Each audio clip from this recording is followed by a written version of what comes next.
Bueno,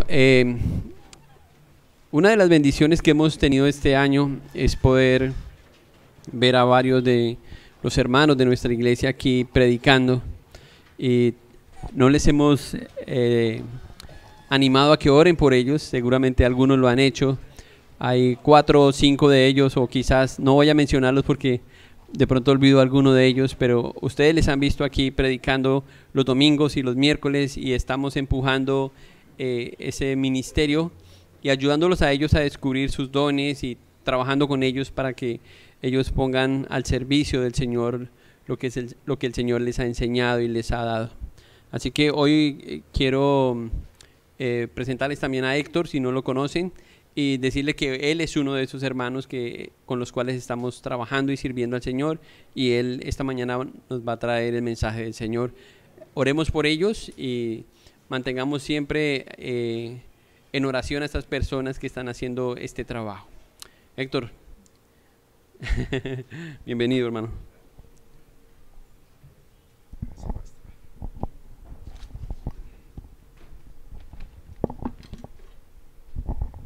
Buenos días, hermanos y hermanas, Dios les bendiga.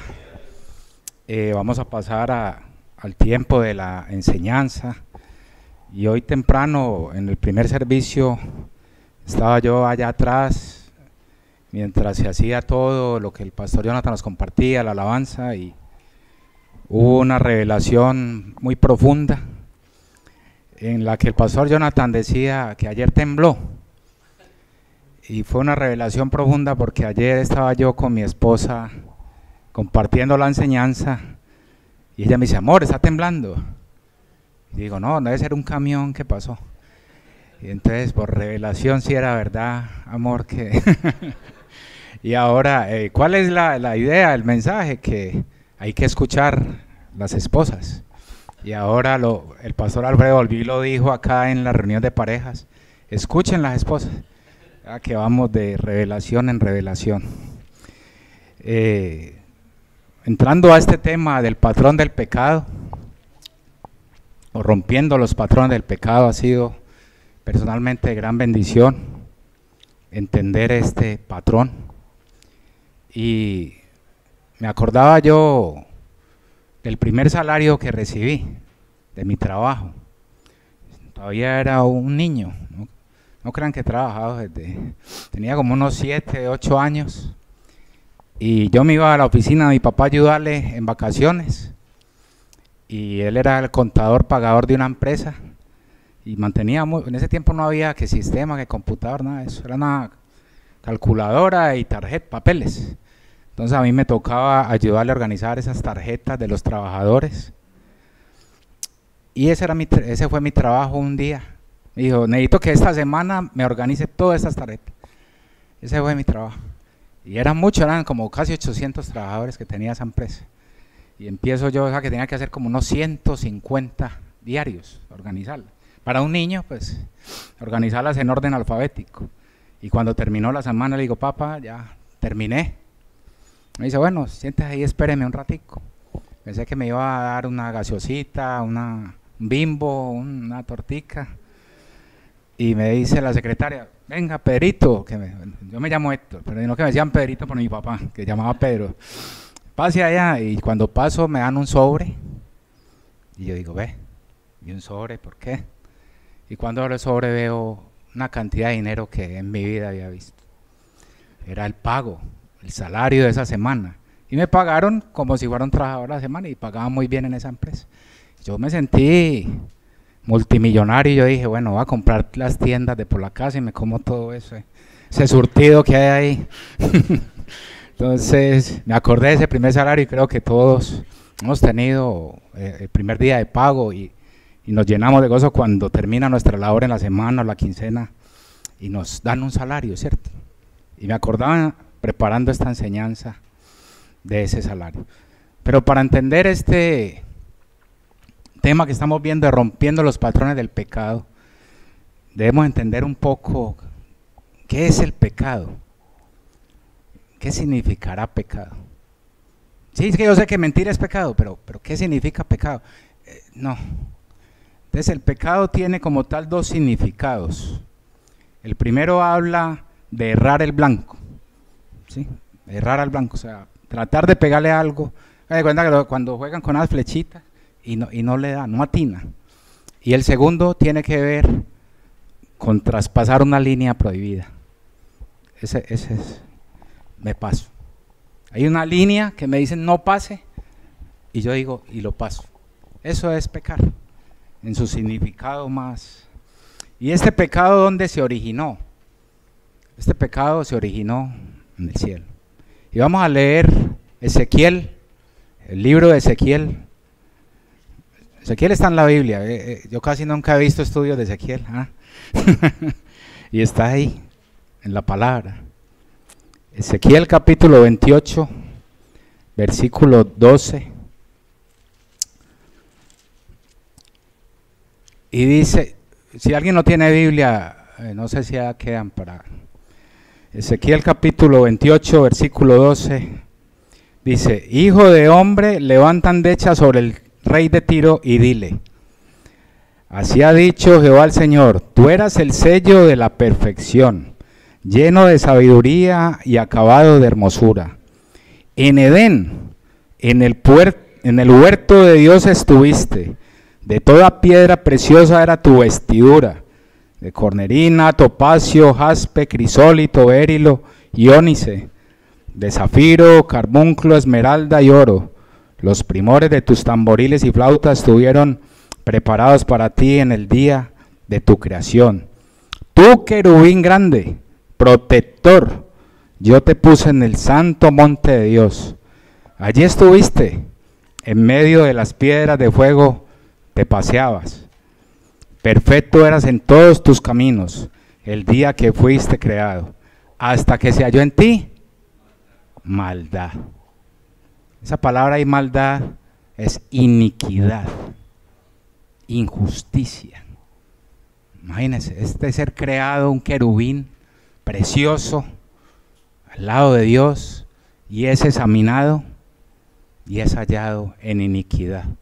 Y ya había preparado un plan para abortar el mayor plan de todos. ¿Sabes cuál es el mayor plan de todos? El plan de Dios. El plan de Dios es un plan doxológico. Esto habla de gloria. Doxa es gloria.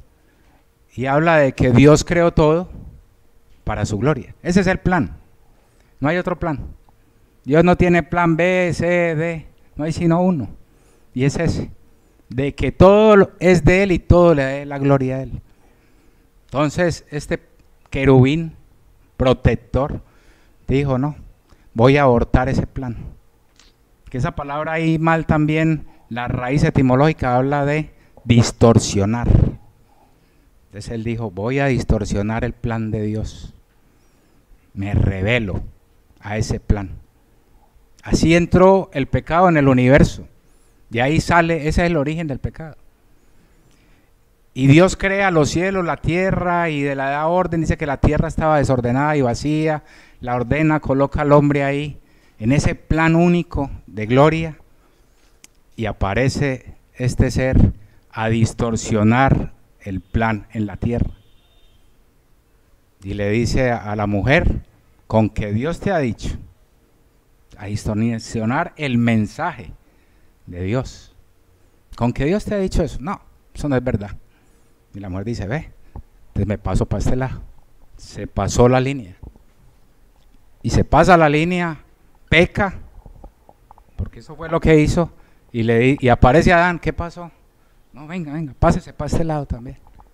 Y hace que Adán peque. Y toda la responsabilidad cae sobre Adán. Hay que aclarar eso. Y ya entró el pecado en la raza humana. Mire, empezó allá y llega a la raza humana. Y de ahí vemos esa palabrita, patrón de pecado. Vemos que Caín mata a Abel, los dos hijos de Adán y Eva. Por envidia lo mata. Se pasa la línea y lo mato por envidia. Y dice, porque era el maligno, también dice Pedro. Por envidia lo mata. Una envidia es algo del corazón, es pecado, es pasar esa línea. Y después de Caín y Abel, Caín sale y dice en el capítulo 6 que los hombres ya ya estaba poblada un poco la tierra y los hombres dicen, hagamos mal. Y Dios dice, estoy cansado, los hombres no me quieren glorificar, todos abortan el plan, los voy a acabar a todos. Pero se acuerda que tiene un plan y dice, voy a salvar una familia. Y salva 8 personas. Noé y su familia.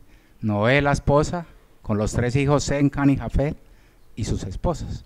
8 personas en total. Y continúa el plan de Dios, tratando de ser abortado, porque los hombres dicen, traspasemos la línea, no nos interesa glorificarlo. Y estos 8 personas, pasa el diluvio, muere toda la raza humana, quedan 8 personas. Y el plan debería continuar. ¿Y cuál era el plan? Fructifiquen y multipliquen. Y, o sea, vayan a todos los lugares de la tierra, para que Dios, porque Dios creó la tierra para poblarla. Ya. Y ellos dicen, no, nos vamos a quedar en un solo lugar. Y aparece ahí un hombre, hijo de Cam, Nimrod. Que no creo, hay personas que les gusta colocarle a los hijos nombres bíblicos, no creo que sea un buen nombre para ponerle al hijo, Nimrod. Y Nimrod dice, no, venga, quedémonos acá y creemos una ciudad grande para nosotros y hagamos una torre y nos ponemos un gran nombre.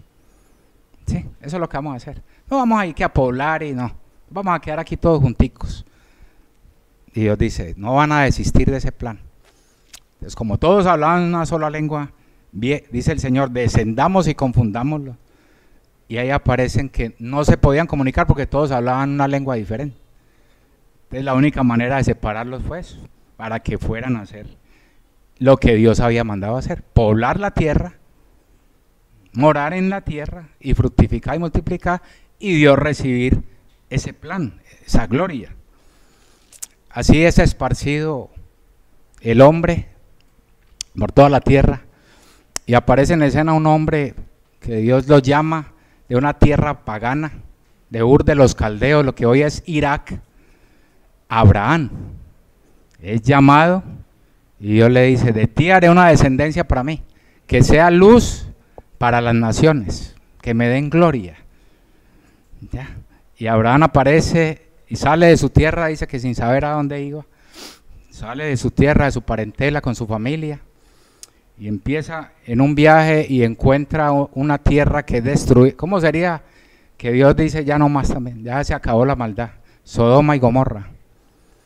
Y como tal eran 4 ciudades, habían 2 ciudades más, Adma y Seboín. Eso está relatado en Deuteronomio. No fue solo Sodoma y Gomorra, fueron 4 ciudades. Las destruidas porque ya estaban corrompidas en la maldad, en el pecado. Y son destruidas y solamente se salva el sobrino de Abraham, Lot, y las hijas, porque la esposa desobedeció, había que no mirar atrás, y ella dijo, pues yo miro, ¿y qué? ¿Qué me va a pasar? Oigan, vaya y no mire, no, yo voy a mirar. O sea, yo voluntariamente voy a mirar y creo que no me va a pasar nada. Y no se salvó. Y tuvo su castigo. Entonces vemos que el patrón sigue. Empieza en el cielo, llega a la raza humana y continúa ese patrón de maldad. Y Abraham tiene un hijo, Isaac. Aunque tuvo 2, tuvo primero antes a Ismael. Dios le dice, espere que le voy a dar un hijo y de ahí haré descendencia. Pero él dice, bueno, le voy a dar una ayudita a Dios. Y está con la sierva y nace Ismael. ¿Ya? Y hay disensión entre Ismael e Isaac. Hay una disensión fuerte. Isaac comienza su vida y tiene 2 hijos, Esaú y Jacob. También hubo algo de disensión porque Jacob dijo, bueno, aquí dice que el primogénito es el de la bendición, yo estoy acá, pero me voy a pasar y voy a decir, no necesito ser bendecido por Dios. Y le dice a Jacob, véndamela, o sea, te vendo mi progenitura, te vendo mi bendición. Y se la vendió por un plato de lentejas. ¿Y sabe qué dice la escritura? Que después la procuró con lágrimas y ya no le volvió. Imagínense, porque se pasó la línea prohibida. ¿Sí? Y el patrón continúa, pero por encima está siempre el plan de Dios. Ese plan es único, no hay otro. Pero el hombre y Satanás están empeñados en decir no queremos ese plan. Y Jacob, que tenía un nombre bien difícil también, engañador, no creo que sea un buen nombre, se le cambia el nombre y dice, desde ahora te llamarás Israel. Entonces Israel, los descendientes de Jacob son los escogidos para hacer luz, y tiene 12 hijos, de ahí salen las 12 tribus de Israel que conocemos o que algunos conocen. Y dentro de esos 12 hijos hay uno muy especial que se llama José, pero sigue el patrón. Los hermanos por envidia lo venden. Venden a este muchacho, que Dios tenía un plan con él, lo venden, pero Dios, como tiene un plan, lo lleva a Egipto y allí lo vuelve gobernador. Y allí gobierna y ¿sabe qué pasa? Salva a su familia de la hambruna que venía. Termina Génesis diciendo que José muere, en el capítulo 50. Ahí ya termina Génesis y comienza eso, y dice que aparece un rey de Egipto que no conocía a José, y dice, oiga, estos israelitas, ¿por qué progresan en mi tierra? Si esto es de nosotros, ya, esto es de nosotros, y ellos ¿por qué progresan acá? Entonces dice que les monta impuestos, trabajos forzosos, ya, y ellos claman a Dios, y dice, Señor, rescátanos, y aparece que Dios llama a Moisés, un hombre que estuvo ahí en Egipto 40 años, ya, y llamaba a Moisés a una labor bien difícil, sacar ese pueblo de ahí, y llevarlo a la tierra, a ese lugar que Dios ha querido, que sea luz para la nación. Y tienes a la hora, aunque Dios es el que saca a Israel, Moisés era el que tenía que estar ahí dando el pecho, como decimos en Medellín. No sé, aquí también digan así, dar el pecho. No. Entonces, vemos la labor de Moisés, pero este pueblo, como viene todos venimos con un patrón de pecado, le dicen a Moisés, oiga, ¿usted para qué nos sacó de allá a un desierto a aguantarse ahí hambre? Estábamos mejor allá. Mire qué tremendo, estaban contentos siendo subyugados. Moisés se desespera, ora y viene carne, pero cuando ellos le dicen, nos vamos a morir de sed, Moisés se desespera y lo que hace es pasar la línea.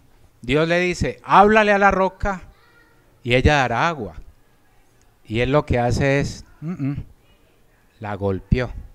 3 veces golpeó la roca. ¿Quieren agua? Vea pues. Ahí tienen agua para que tomen. Y dice que ese pasar la línea, ¿sabe qué le pasó a este hombre? Con todo lo que tocó vivir, le dice Dios, no entrarás a la tierra prometida. Todos van a entrar, menos usted. Eso es, Dios mío, sufrir todo eso y con ese deseo de verla. Y se relata un capítulo muy especial, que cuando dice, y Moisés se le permitió ver la tierra de lejos. Mire, la mira y dice, qué bonito, ¿cómo será eso hermoso allá? Pero yo no voy a entrar. Y muere Moisés y se le da la labor a Josué. Ahí está el libro de Josué.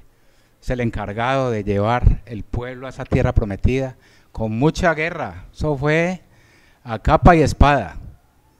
Dice, relata que batalló con 31 reyes. Tuvo que derrotar 31. Eso no fue que bien pasen por aquí, no. Oposición, maldad, porque estos pueblos eran paganos. ¿Sí?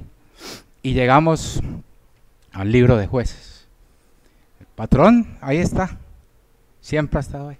Pero en este libro de Jueces podemos ver una espiral acelerada de ese patrón. Es como que va y vuelve. Eso es este libro. Y dice, mire esta frase que se repite en Jueces. Y volvieron a hacer lo malo delante de Jehová. Esa es la frase favorita de este. El escritor dice, esta es la mejor frase que hay para describir esto. Y el capítulo 17:6 y el 21:25 le añade algo más. No sé quién recuerda qué dice ese pasaje. Dice, y volvieron a hacer lo malo delante de Jehová, ¿y qué? ¿Y qué es lo que dice?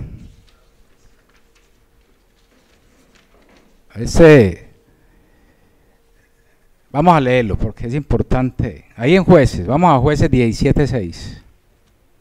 Y cada uno hacía lo que bien le parecía. Jueces 17:6, para que lo podamos mejor leer. En aquellos días no había rey en Israel. Cada uno hacía lo que bien le parecía. Qué resumen, ¿ah? Ese debería uno leer eso y ya, uno ya entendió el libro. Porque ya cada uno se pasa la línea y dice, bueno, aquí me quedo y entonces no me interesa el lado de Dios, me voy a quedar es acá. En este lado me quedo y de aquí no me muevo. Cada uno hacía lo que bien le parecía. Y vemos que Dios levanta a un juez, lo liberta de la opresión del enemigo, y mientras el juez está, ellos están tranquilos, ganan, pero muere el juez y vuelve y aparece la frase, volvieron a hacer lo malo delante de Dios. Y así es el patrón. Y llegamos al capítulo 8. ¿Por qué quiero hablar 2 minuticos del capítulo 8? Porque el 9 es la continuación del 8. No es un capítulo aparte, es el complemento. Porque nos explicaban los pastores, cuando nos hablaba del capítulo 8, que había un hombre llamado Gedeón, que fue un juez, pero que su, digamos, reinado, su trabajo en el Señor venía ya en declive. Venía un declive en la vida de Gedeón, y que este libro de Jueces tiene 2 introducciones, una histórica y una teológica, para entender un poco mejor el libro. Y vemos a este hombre ya, que a lo último, ¿sabe qué dice Gedeón en el capítulo 8? Muy buena, me gustó lo que el pastor usó, como que se pensionó. Sí, o sea, el pastor Jonathan dijo, eso fue lo que él hizo, porque le dijeron, venga y reine sobre nosotros, y él dijo, no, ya, así estuvo bien, ya no hago nada más. Y se dedicó a algo que lo relata el versículo 30. Una buena pensión, diría yo. Dije el versículo 30 al capítulo 8. Y tuvo Gedeón, ¿cuántos? 70 hijos, que constituyeron su descendencia, porque tuvo muchas mujeres. ¿Ah? Él dijo, esto es mi pensión, voy a dedicar a tener hijos. Y tuvo una, en el versículo 31, con la concubina. También su concubina, que estaba en Siquén, le dio un hijo y le puso por nombre Abimelech. ¿Qué significa? El pastor nos explicaba, mi padre es el rey. Y este capítulo 9, llamado, el tema que le coloqué, por eso les hablaba del salario, el primer salario, se llama el salario de Dios. Y ahora vamos a entender por qué. Entonces vemos que este capítulo 9 va a hablar de este hijo de la concubina, de Abimelech. Vamos entonces a Jueces capítulo 9 y vamos a leer los 3 primeros versículos para entender el contexto. Abimelech, hijo de Jerobaal, fue a Siquén, a los hermanos de su madre, y habló con ellos y con toda la familia de la casa del padre de su madre, diciendo, yo os ruego que digáis en oídos de todos los de Siquén, ¿qué os parece mejor? ¿Que os gobiernen 70 hombres, todos los hijos de Jerobaal, o que os gobierne un solo hombre? Acordaos que yo soy hueso vuestro y carne vuestra. Esta es la introducción para entender este pasaje. Entonces vamos a orar para poder entender. Oremos. Señor y Dios, queremos, Padre, en esta mañana presentarnos delante de ti para adorarte, darte la gloria de vida a tu nombre. Y Padre, estamos agradecidos porque nos permites, Señor, escuchar tu palabra, escuchar tu voz.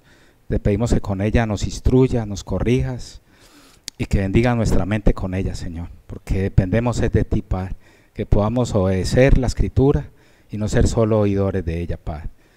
Todo esto lo hacemos en el nombre de tu Hijo amado Jesucristo, nuestro único y suficiente Salvador, y que sea la guía de tu Espíritu Santo en esta mañana dirigiéndonos. Amén, Señor. Amén. Entonces vemos en esta introducción, ellos habían dicho a Gedeón, oiga, venga, sea rey sobre nosotros. Él dice, no más. Abimelech escucha eso. Y aquí dice, habló con ellos, con los hermanos. Oiga, hermanos, venga. Junte todas las personas y dígale que ¿qué es mejor? Si que nos gobiernen muchas personas, 70, eso debe ser un caos, o que un solo hombre. Y pues acuérdese de mí que soy de carne, pues también soy carne de su carne, soy hermano y somos de la misma raza. Eso es lo que él se está promoviendo para que lo constituyan rey. Y el versículo 4, mire lo que dice. Y hablaron por él los hermanos de su madre en oído de todos los de Siquem todas estas palabras, y el corazón de ellos se inclinó a favor de Abimelech, porque decían, nuestro hermano eso, esa idea está buena, ponernos todos a reinar, no, uno solo, y como él tiene ese impulso, pues entonces que sea él, ya. Y vamos a ver que este hombre era bien planeado, porque el pecado es así, premeditado.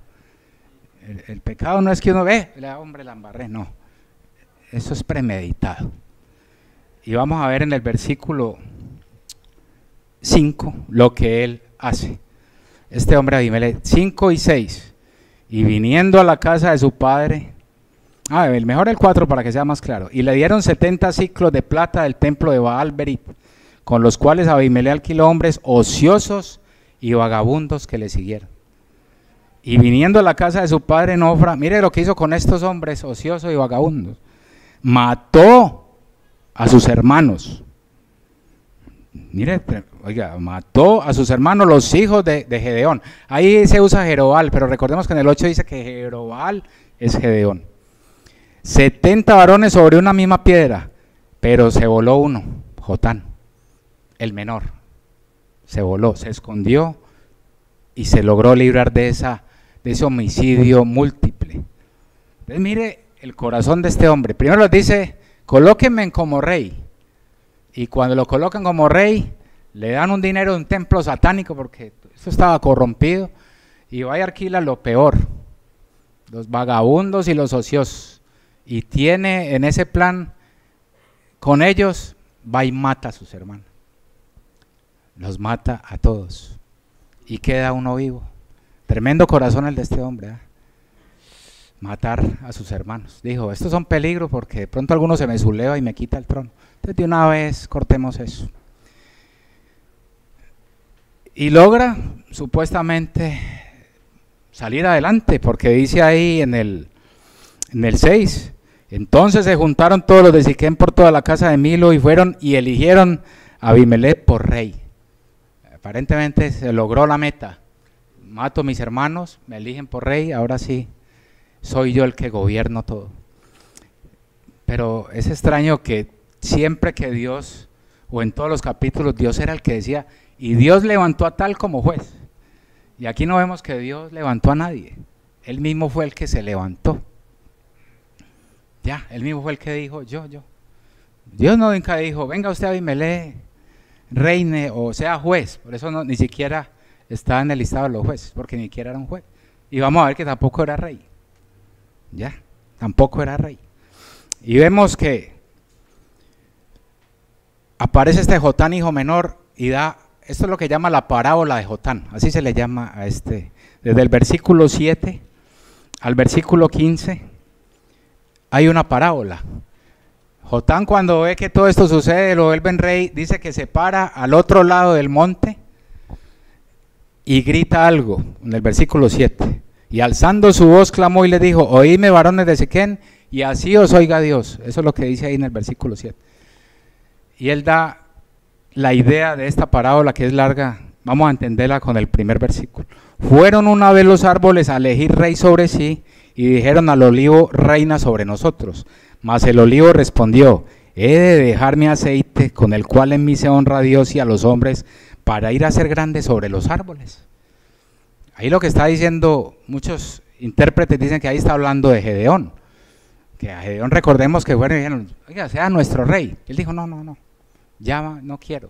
Ahí es lo que los intérpretes dicen que se está refiriendo a Gedeón. Pero la idea más completa es que Jotán sigue diciendo que lo mismo le dijeron más el olivo. Dice que también le dijeron al olivo que fuera rey sobre ellos. En el versículo 8, y el olivo respondió, no, he de dejar mi aceite con el cual en mí se honra a Dios y a los hombres, para ir a ser grande, no me interesa reinarlos.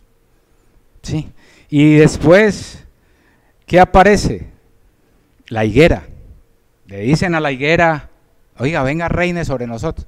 Y la higuera dice, no me interesa, no voy a reinar sobre usted.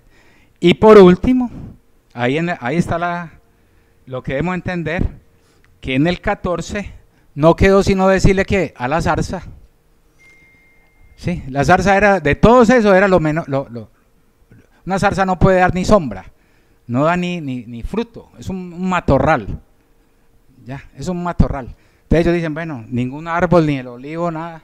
Entonces vamos a este matorral, oiga, reine sobre nosotros, y mire lo que dice el matorral. Ah, bueno, si en verdad, en el 15, la zarza respondió a los árboles, si en verdad me elegís por rey sobre vosotros, venid abrigados bajo de mi sombra, y si no salga fuego de la zarza y devore a los cedros del Líbano.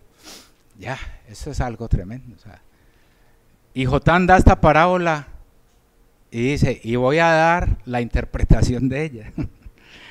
Entonces en el 16 dice, ahora pues, si con verdad y con integridad habéis procedido en hacer rey a Abimelech, y si habéis actuado bien con Jerobbaal, o sea, con mi padre, con Gedeón, y con su casa, y le habéis pagado conforme a la obra de sus manos, mire lo que dice el 19, ahí lo acaba él de aclarar, si con verdad y con integridad habéis procedido hoy con Jerobbaal y con su casa, que gocéis de Abimelech y él goce de vosotros.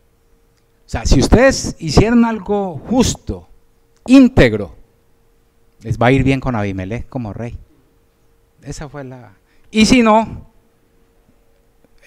leamos bien el 20, y si no, fuego salga de Abimelech que consuma a los de Siquén a la casa de Milo, y fuego salga de los de Siquén y de la casa de Milo que consuma a Abimelech. O sea, si han hecho bien, va a haber paz. Pero si no han hecho bien, viene guerra. Esperemos a ver qué pasa, dice Jotán. Y Jotán le queda solo una, huya por su vida. Porque sabía que él ahí se sentenció a muerte. Toca ir a esconderse de su hermano Abimelech, que es lo que dice el versículo que sigue. Y acá en este capítulo solamente aparece el nombre de Dios 2 veces. Oiga, solo 2 veces. Y las dos son contundentes. Las dos son contundentes. Leamos el versículo 23. Envió Dios un mal espíritu entre Abimelech y los hombres de Siquén, y los de Siquén se levantaron contra Abimelech. Tremendo, ¿eh? Dios aparece en escena y dice, bueno, voy a actuar según mi plan. Dice, envió un mal espíritu, hay 2 posiciones. La primera dice que fue un espíritu, un demonio, ya, un espíritu maligno. Y la segunda dice que es un espíritu como de enemistad. O sea, permitió una enemistad entre ellos. Y bueno, ¿y Dios por qué haría eso? Si están ahí hasta de pronto bien, ¿por qué haría eso? El 24 lo dice, ¿por qué? El propósito de esa enemistad. Para que la violencia hecha a los 70 hijos de Jerobbaal, o sea, Gedeón, y la sangre de ellos recayera sobre Abimelech su hermano, que los mató, y sobre los hombres de Siquén que fortalecieron las manos de él para matar a sus hermanos. Esto fue un juicio de Dios. Abimelech cuando mató a los hermanos, mire, no le pasó nada. Así es el pecado, uno dice, ve, me pasé la línea y ve, no me ha pasado nada. Y puede pasar 1 año, 2 años, y no me ha pasado nada. Sí, y de pronto hasta le va bien. Ve, y como estoy progresando, ve, y plata, todos los días tengo como más plata.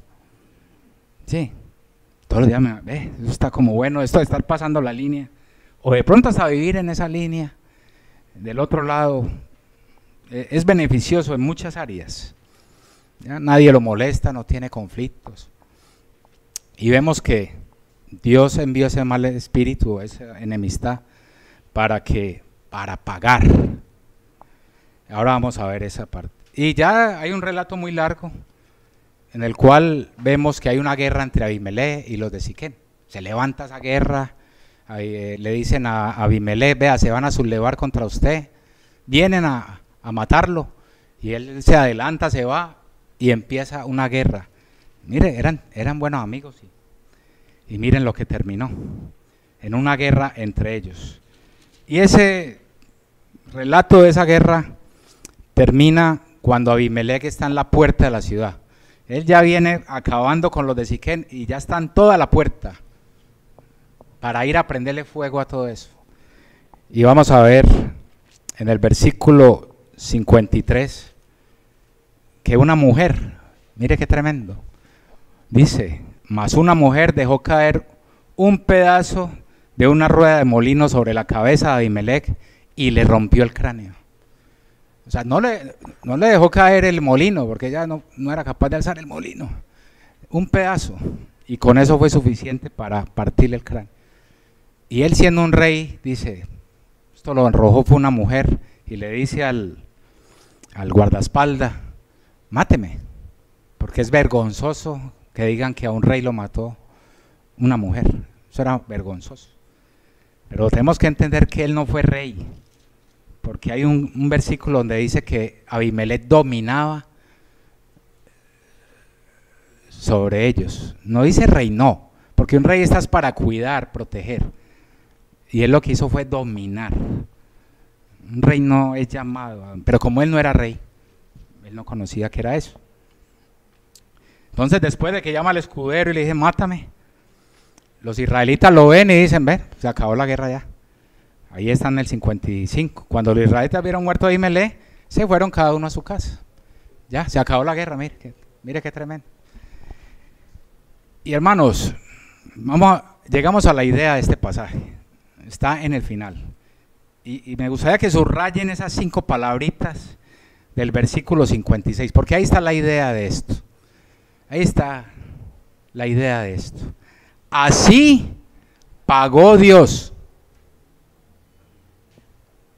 Oiga eso. Así pagó Dios a Abimelech el mal que hizo contra su padre, matando a sus 70 hermanos. Y lo complementa con el 57 diciendo, y todo el mal de esos hombres de Siquet también. Todos pagan. ¿Y cómo así que pagar? ¿Por qué dice esa palabra pagar? Para entenderlo tenemos que ir al Nuevo Testamento. Pablo habla de qué es pagar, de qué se refiere. En Romanos capítulo 6, versículo 23, así termina Pablo este relato en el capítulo 6 de Romanos. Mira lo que dice. Porque la paga del pecado es muerte. Ahora entendemos, así pagó Dios, la paga del pecado. Y todos pasamos la línea. Y todos merecemos la muerte. ¿Cierto? Todos merecemos la muerte. Pero dice 1 Corintios capítulo 15, versículo 1 al 3, de que en el Evangelio entendemos que vino un hombre, la segunda persona de la Trinidad, se encarna, viene y muere por los pecados. Sí, muere por los pecados. Como dice la Escritura, eso no fue algo inventado. Como dice la Escritura. Y dice que fue sepultado y resucitó, como dice la Escritura. Ese es el Evangelio. No hay otro Evangelio. Ese es. Sí. ¿Cuál es la definición de Evangelio? Ahí está, la misma Biblia nos dice que. ¿Y por qué habla de pagar? Sí. ¿Por qué hay que pagar? O sea, esa palabra pagar ahí habla de un salario. Esa palabra habla de el salario que recibía un soldado cuando iba a la guerra y volvía, le daban su despensa. Ese era el salario de él por haber salido a la guerra. Entonces esa es la palabra que usa Pablo ahí en el original, pago. ¿Y por qué hay un pago? Porque hay una deuda. ¿Sí? Si hay un pago es porque hay una deuda.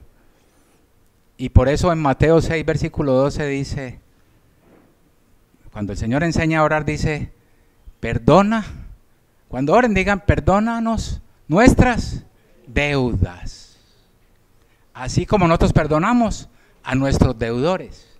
Está hablando que el pecado, deuda. Y toda deuda tiene un pago. Pero nadie es capaz de pagar eso. No tenemos cómo pagar eso.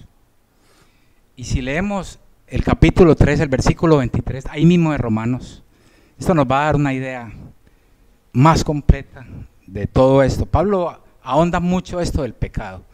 Porque es importante, hermanos, entender, mire todo este patrón del pecado. En el 3:23 dice, por cuanto algunos pecaron, todos pecaron, están destituidos de la gloria de Dios. ¿Sí? Todos pecaron. No hay nadie que diga no peco. Y esa palabra destituido habla de quedar corto. Es lo que significa en el original esa palabra. Quedar corto. ¿Qué es quedar corto?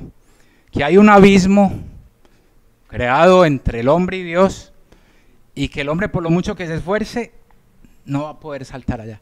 ¿Y sabe qué es lo que hay en el otro lado? La gloria de Dios, el plan original, es el que está al otro lado. Pero nadie lo puede alcanzar por el pecado. Alguien puede saltar 3 metros, ese tiene 10 metros y uno salta 3, el otro se esfuerza y salta 5, y el otro 9.9, pero todos caen al mismo abismo. Entonces uno dice, bueno, entonces ¿quién podrá salvarse? Como le dijeron. Por eso tenemos que creer en el Evangelio, de que Jesús murió por nuestros pecados, y para poder saber qué es eso, vamos a Primera de Pedro, capítulo 3, versículo 18. Primera de Pedro, capítulo 3, versículo 18.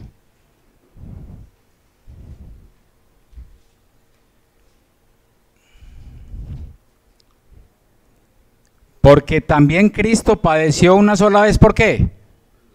Por los pecados. O sea, por esa deuda que nadie puede pagar. El justo por los injustos. Nadie hay justo, solo Él.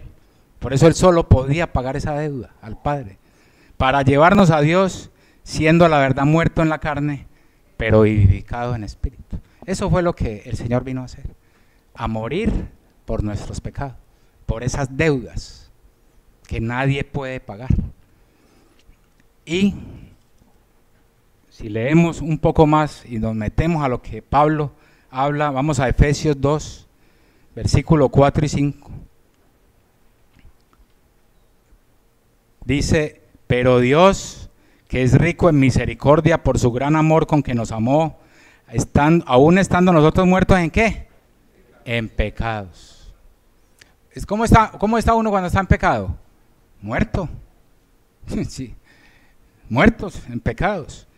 Y dice, nos dio vida juntamente con Cristo. Por gracia sois salvos. Entonces recordemos que ese Romanos 3:23 habla de eso. Sí. Y para terminar, entonces ahora sí veamos la parte B de Romanos 6:26. Recuerda que no leímos sino la parte A, la que habla de que la paga del pecado es muerte. Pero ahora vamos a ver la parte B, que sí debería llenarnos de mucho gozo. Deberíamos salir muy felices hoy, si de verdad entendemos. La paga del pecado es muerte, eso que acabamos de hablar. Y mira la parte B, mas la dádiva de Dios es vida eterna en Cristo Jesús, Señor nuestro. Mire, esa dádiva, esa palabra dádiva es don. Sí, es lo que significa en su sentido normal, don, más el don de Dios. Pero si uno profundiza en la palabra es gracia, gracia divina. Entonces la gracia divina de Dios, dice, o sea, más también se puede traducir como pero, o sea, porque la paga del pecado es muerte, pero la gracia divina de Dios es vida eterna. ¿En quién? En Cristo Jesús. Y si profundamos más esa palabra, gracia, la raíz de ella es perdón. Ya, eso es, ahí nos lleva esa palabra. Termina en la raíz etimológica, perdón. Entonces, ¿cómo quedaría? Mas el perdón de Dios es vida eterna en Cristo Jesús, Señor nuestro. O sea, se pagó la deuda. Dios demanda que alguien que quiera venir a Él sea justo y esté dotado de su misma justicia, una justicia como la de Él. ¿Y quién tiene esa justicia? Nadie, cero, nadie, solo uno, el justo por los injustos. Entonces, ¿qué hace Cristo? Nos recubre esa justicia. Y como Él nunca pecó, ahora ya no hay ese abismo. Y podemos entrar a la presencia de Dios, al plan original, al único plan de Dios. ¿Y cuál es el plan de Dios? Su gloria. Ahora sí podemos ir a darle gloria. Entonces, hermanos, vemos el pecado como nos aleja del plan original de Dios. Pero que hay esperanza porque Cristo pagó por nuestros pecados, por esa deuda que no podía nadie pagar. Pero si hoy estamos viviendo, bueno, en semana me voy a pasar la línea, pero no, el domingo sí vuelvo otra vez acá, ¿cierto? Y otra vez, y se vuelve un patrón, se vuelve un patrón. Y de ahí viene una palabra que el pastor Alfredo me gustó cuando la explicó, de una palabra muy fuerte, pero es muy profunda, apostasía. Apostasía es quedarse afuera, es lo que significa, pero también habla de un alejamiento. O sea, hermanos, nadie efectúa un pecado así o nadie se aleja así, eso es algo que es un proceso de irse alejando, ir apostatando, ir alejándose, como cuando un barco está en un puerto y se va y empieza a alejarse. Eso es lo que da la idea de la palabra apostasía. Y su significado más fuerte es lo que hizo Satanás, rebelión. Se rebeló. Y hoy el hombre hace eso. Me vengo para este lado y mire, y aquí no me muevo. Y me rebelo a esas leyes de Dios, no me interesa. Las transgredo y mire que, como decía ahora, aparentemente no pasa nada.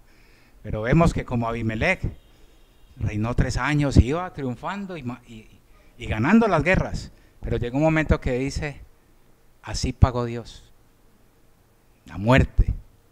Entonces, hermanos y hermanas, si estamos viviendo una vida de que me estoy pasando para allá y para acá, recordemos que todo tiene su pago. Es hora de amar la santidad, buscarla, y dice la palabra en Juan 17, santifícalos en tu verdad, tu palabra es verdad. Dios nos ha dejado la palabra para limpiarnos, la oración, para no caer en tentación, estar velando en oración, para no estar en ese juego. Dios merece recibir la gloria a su nombre, ¿no? Él la merece.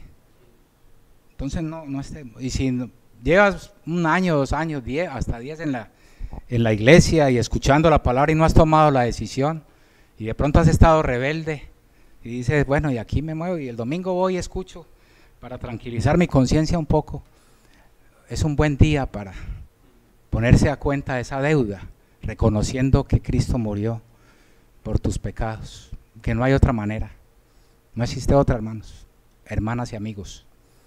Esa es la palabra que el Señor nos quería traer esta mañana, que el pecado es un patrón. Queremos vivir en ese patrón, estar allá, o llegó la hora de decir, mejor busco el plan original, que con mi vida yo glorifique a Dios. Dios les bendiga.